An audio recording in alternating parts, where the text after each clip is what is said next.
Hey, what's up YouTube? Chris Sider here, founder of Ex-Boyfriend Recovery, and today we're going to be talking about what it means when your ex loses feelings for you and how to get them to fall back in love with you. Now, the first thing you should always keep in mind in situations like this is whether or not you even have a chance of getting your ex back.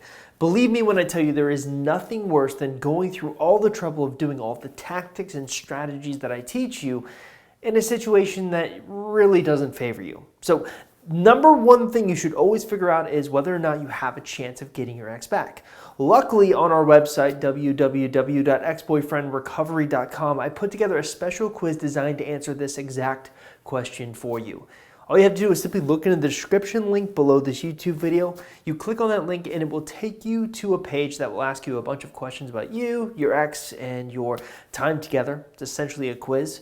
We will take the answers to your quiz, run it through our advanced algorithm that we've basically come up with by looking at all sorts of success stories as well as what we know to be true about getting exes back. And we're going to come up with a score that will relatively tell you where you stand with your ex. So if you're interested in taking this quiz, it should only take about 2 minutes. All you got to do is simply look in the description link below this YouTube video, and we will get you taken care of.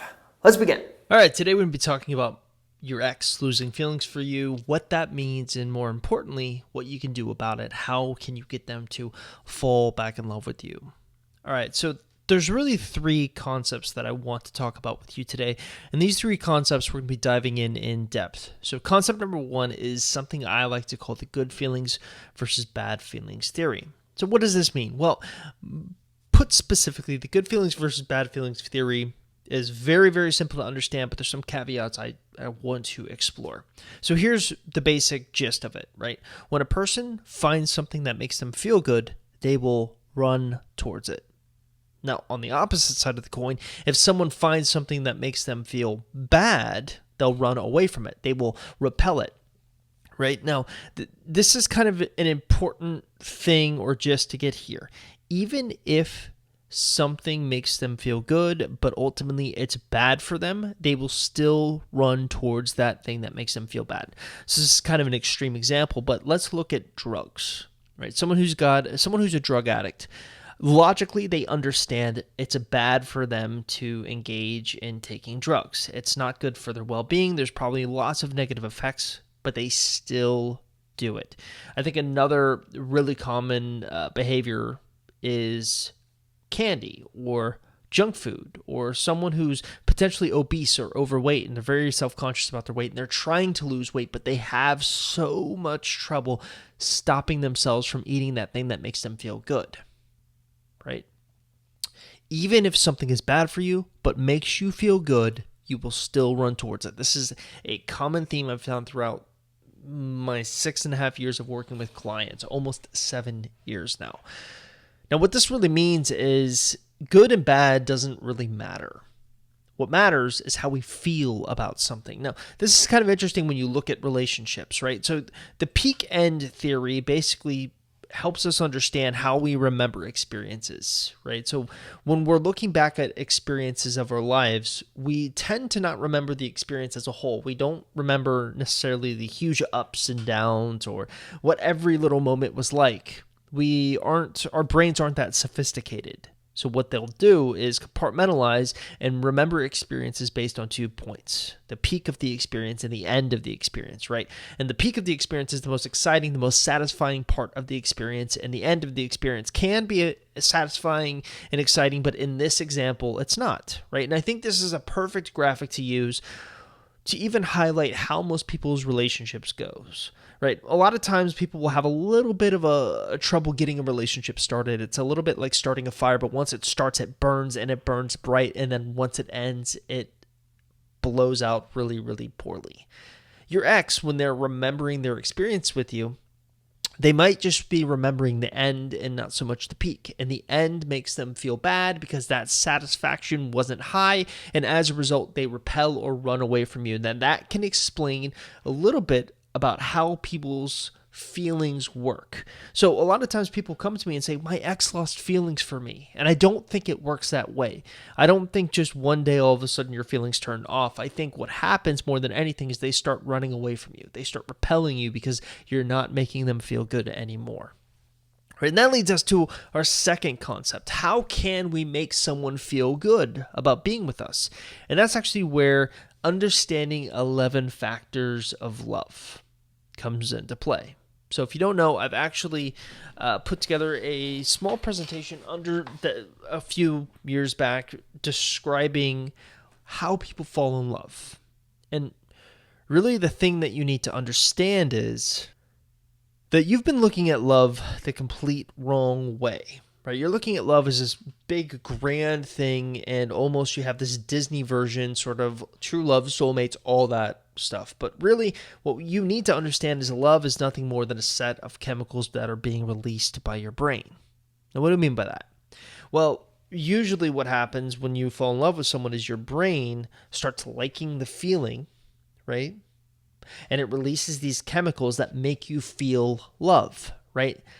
And what you need to understand is there are actually 11 factors that go into making someone fall in love with you. So those 11 factors are similarities, familiarities, desirable characteristics, reciprocation, social influence, fulfilling needs, environment, specific cues or particular features, readiness, alone time, and mystery. These are kind of the cocktail for creating love. If you're able to reverse engineer love, scientists have indicated that these 11 factors are the most important for doing that.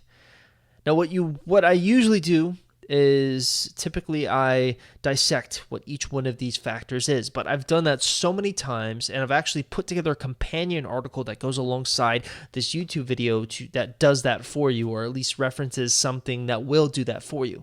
So I'm not going to waste your precious time sitting here and dissecting the difference between similarities and familiarities, especially when I've done it before and I've done it so much better than a short time span that I really have here with this video.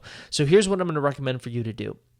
At the beginning of this video, I talked about take our quiz. This is an important aspect of, figuring out if you have a chance of getting your ex back. But after you've taken our quiz, if you look in the description link of this YouTube video, I've actually got a companion article that goes alongside and works in tandem to this YouTube video to help you fully understand exactly how this is supposed to work, how these three concepts I'm talking about are supposed to work, how these 11 factors are supposed to work.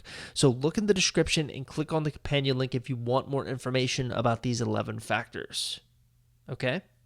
Now let's move on to the third concept that I really want to leave you with here today, and that's story theory. Now, what is story theory? Well, most specifically, story theory is this. It may seem like I'm kind of going off into the weeds as I talk about this, but I promise you I'm not. I promise you I'll circle you around. When you consider what makes a good story, I've often thought a lot about this specific question and determined that what makes a good story is something that makes you feel lots of things on the spectrum of emotions, right?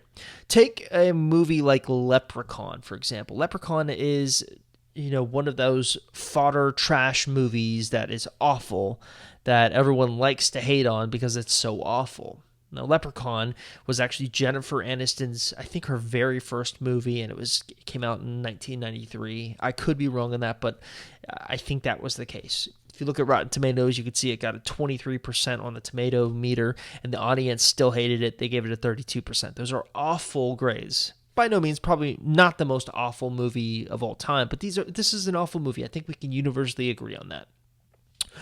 Now, what kind of emotions will this movie make you feel? Well, really, this movie goes all in on making you feel one emotion, or trying to make you feel one emotion: scared. And this is the problem with this type of a story, right? It's limiting itself because that's all it cares about. All it cares about is making you scared.